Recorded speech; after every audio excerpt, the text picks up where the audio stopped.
pressure situations like this, being the leader of the team? I mean, you learn a lot. You never stop learning, and the thing about it is it's another new group. It's not the same group as last year, and we have other guys that help with that, and we've all been feeling the pressure, and I always try and just go out there and play the next shift and play as hard as I can, and try and lead by example, try and calm the storm on the ice, and that's when I try and lead by example and do the talking on the ice. You were very honest after Todd said, you hadn't been, I think I was in between the Columbus games. How do you think you've played overall just since then, for you personally? I mean, been battling. I'm trying to play defense and check and check for chances. And I feel like on the power play I haven't been contributing, and I don't.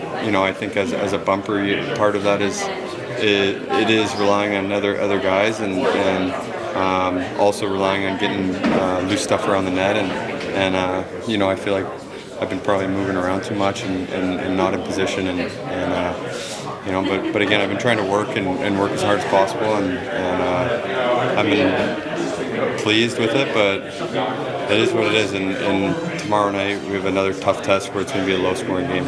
Just offense has been down here for the team the last 10 games or so. Shots are down. How much pressure do you put on yourself to kind of help turn that around? Yeah, I mean, I don't think there's anyone out there that puts more pressure on myself than I do. I've always been that way, and I don't think there's ever a time, even when it's going well, that I'm not doing that to myself. So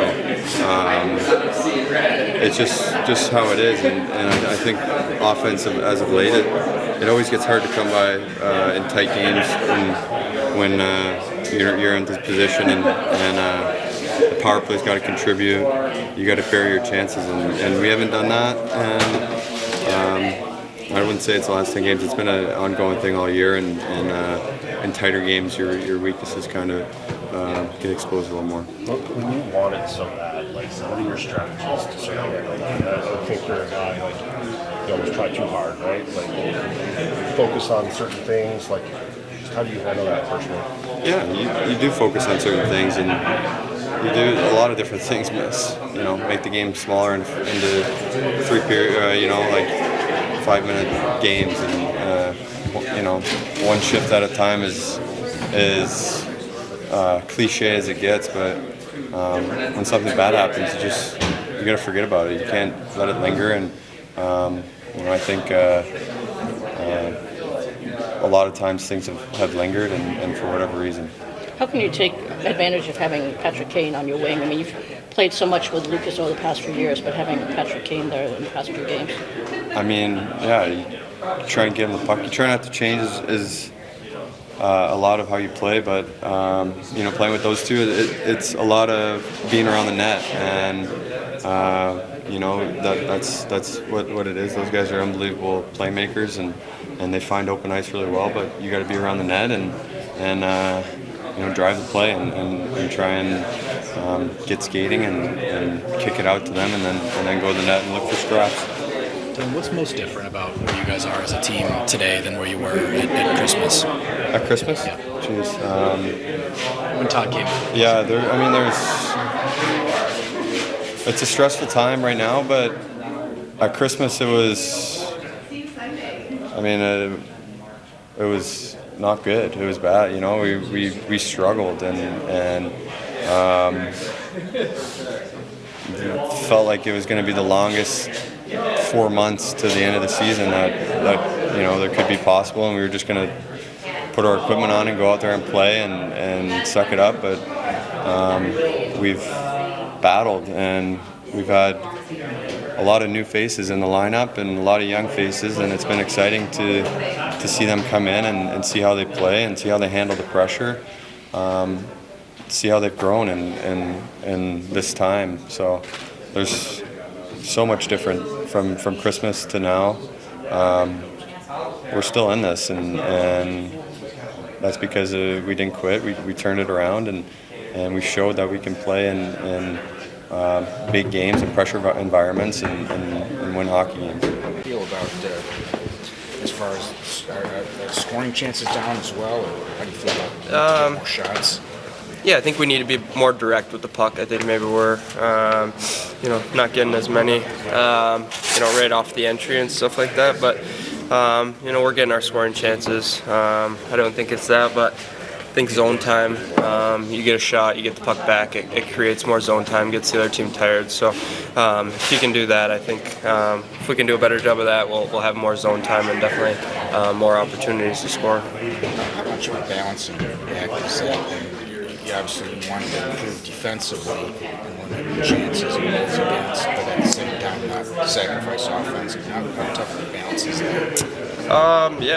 When you're playing in the O-zone, you don't have to defend. So it's better to play down there. Obviously, when we're in our D-zone, we need to, do our best to kill the play and, end it as quick as possible. I think it gets into a circle of if you're defending too much, you chip it out and you go change and you set then the next line's defending. So, if you can get in the O-zone and have good changes in the O-zone, play a lot more with the puck, feel a lot better, and, change before them, which is obviously good.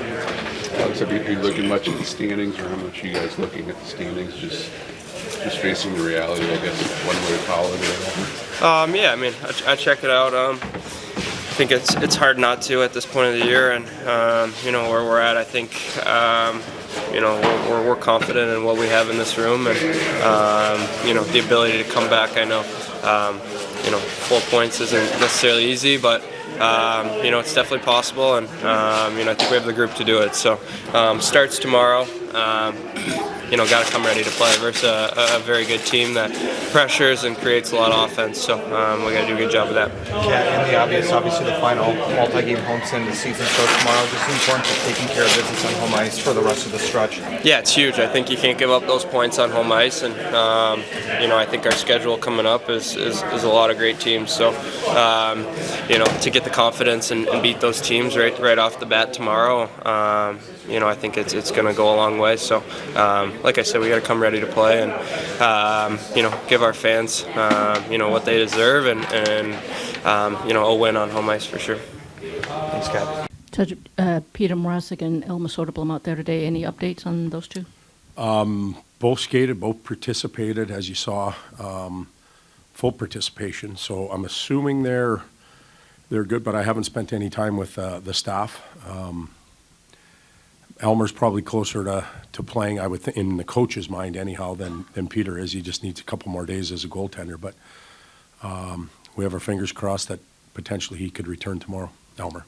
And just with Dylan, what have you seen from him overall? Since the Four Nations, and I know, you spoke about his play between the Columbus games, but yeah, I've seen or witnessed 3.5, 4 months of hockey now here in Detroit, and when I got here, or Trent and I got here, and we joined the team, it was the belief system, the feeling around the team was a little bit down, and I thought Larks was a big part of pushing it up, and his leadership and all that type of stuff really came out. He was really playing well. He went to the Four Nations, was dinged up a little bit before he went and came back, and it hasn't quite been at that level, but he's pushing through. He's trying to give us what he has right now. And, like anybody, we expect a lot from him. He's kind of the senior serving guy, and when you're wearing the C, you've got to be like steel. Everything's got to bounce off you, and he's working his way through. But there's no doubt we'll need him and the rest of his teammates down the stretch, not just him, but everybody else. he specifically said he wasn't happy with his production on the power play. Did you revisit where you have him on that, or? No, not necessarily, because one individual goes a little bit dry on the power play doesn't mean the whole unit's going dry. We've been productive there. He's been a part of it. Sometimes the guy that touches at fourth, or maybe the guy that does the work on the retrieval, doesn't show up on the stat sheet. Big deal, the team scores. And and we move on. St. Louis, our power play wasn't as sharp as we would have liked it to have been. But for the most part, if you look at it big picture, he's been a big part of it, and that unit in particular has been effective. Todd, just overall, offensively, over the last 10, 15 games, just how do you feel about the team's performance? I know shots are down. I know they don't always equate to scoring chances, but are you getting enough of those chances? You're talking offensively, right? Offensively, Yeah. Well, we've been chasing it from both ends. About 4 games ago, I talked about the number of outnumbered rushes, and so then we put a focal point on that, and that may back us off a little bit from offense. But the overall volume of shooting's gone down a little bit. We haven't been in the other team's end as much, and sometimes that's a reflection of what you're doing in your own zone. You're not out as clean, you're not out as quick. You spend a little more time there, and all your energy's eaten up in defending. When it's time to go on offense, you're now in the middle of a line change or just trying to get fresh guys on the ice. So we've got to get ahead. We're pounding in that shoot and get it back mentality. You're going to see this team tomorrow. They play like that all the time. And when we're effective, we have it going and we end up ahead, but we haven't been doing that lately. Okay, yeah, that was going to be my question, Ted. That as far as defensively, you got to be pretty happy. I suppose the last 2 games, is that more the way you want to play on that end, or? Well, we've given up 3 goals in 2 games. 1 6-on-5, 1 3-on-3. The other one was even strength, so that's not a bad defensive effort. And I would point to Talbs. We've been hard on goaltenders here, obviously a little bit, but he's had a really good 2 games in my opinion. And all of a sudden the numbers come down, and he's feeling good about himself. We make a mistake or 2, and he's been bailing us out, which is a good feeling. So the defensive side of it's been better, and we played against teams that can score. The geeky line in Boston, I know they lost players, but they can still put it in the net. And that whole St. Louis team has been on a roll. So to keep those numbers the way they are, penalty kill, knock on wood's been okay the last couple nights. So we need that to continue on. And then obviously the other side, the offensive side's got to pick up and try and widen the gap. Obviously, it hasn't been the same issues plaguing you guys every night over the last month or so. It's been kind of different things. Do you take that as encouraging because there's not this big glaring issue, or does it maybe speak to kind of inconsistency? Both. When you're consistently weak in one area, you kind of focus on it and you go. But if you plug one hole and another one pops up and you don't know where the next one's coming from, it's difficult. It's been a myriad of different things. And I think when we were playing well and winning, I said when you're winning, you get to advance. And when you're not winning as much, you're always in repair mode. We've got to get out of repair mode and try and advance this thing, but just one day at a time. With Peter, when he comes back, is it something where he'll be just when you have 3 goalies? Is it something where when he's healthy, come back, first time he's back and dressing, he's playing a game, or is it something where he can back up and then play? Or well, Talbs is playing now, and he's going to play tomorrow, and he deserves to play tomorrow. Peter will need some practice time. It's not like he's had the pads on and been out there, making saves for 10 days straight. Alex has been doing that. So Peter needs some time. I don't expect to see Peter in the net. Well, I know he's not going to be in the net tomorrow. He's not even going to be dressed tomorrow. What happens after that, he probably isn't starting on Sunday, is it? Yeah. And then we'll figure out what happens after that. But he does need some work. And from the goaltending perspective, obviously you've only been, your experience with this team has only been with December, so it's not really fair to ask you about before that. But with the 3 goalies and as a league where we see teams play, like the workhorse is now the 55-60 game, and then one time ago, with kind of the goalies in recovery, and you got a guy in Cam who is older and how do you manage his body and his workload so he can and help him do that so he can play as well as he has right now? That's a good question. We have we call it the science department, but there's a lot of different people that are part of that, whether it's trainers, the doctors, We have sleep people, we have nutritionists, we have massage, we have anything you can think of to help the players, we have that. And as a staff, we get a report and we get reported to about their gas tank, their injuries. We even track their number in practice, what do they get to. And then you try and find a sweet spot for individuals and for the team. And we try and get Telbs or whoever it is in and around that number. If you're not playing a lot, the number goes up and we got to push you a little bit more. If you're playing a lot, we back off a little and try and keep that number steady. That's the science behind keeping people fresh and ready to play. But then there's the actual production of playing and the reps and making the saves or being a D-man and playing your position. Is there anything to that where like how you plan a practice where you're like, hey, we've got the team level is X and maybe we shouldn't do this many skating All the time. drills or like yeah, so what goes into that as All a the coach? time.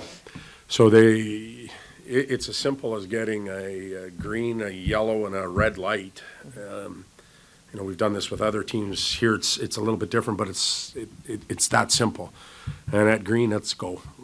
We can push and we can push at yellow. You're starting, okay, there's half the team is running real hot. The other half needs a little bit more. So we will construct practice so a group gets what they need and then they're done and others will stay on. And then at red, you might have, just like we did the other day, we had a practice. It was a more stand-around practice. It was walkthroughs and explanations.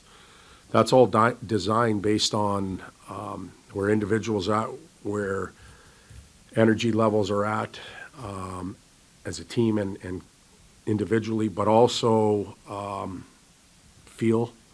Sometimes the staff will trump the science people and say, no, we're not skating, or we are. It goes all over the map, but science is big. And then last one on me for this, for you and your career, when do you start thinking, like when you go kind of through your career, going back in your time as coach, how long ago was it you started getting reports like this? Is this 5 years back now? Like how long has it been? Like, Well, it wasn't the first time I was here, and when I start in 05, we weren't getting that. It was all based on viewing, timing, talking to the players, players knocking on the door, hey, you know what, the group is tired. And we do appreciate that sometimes when they come and tell us too, because we can misread it. But then it started probably late San Jose, Edmonton. I started to get those reports, and it's growing more now. I think there's proprietary stuff that individual teams use, and then there's the masses. But the instinct, the human instinct of reading people is important too, not just science, but the human part of it. All good?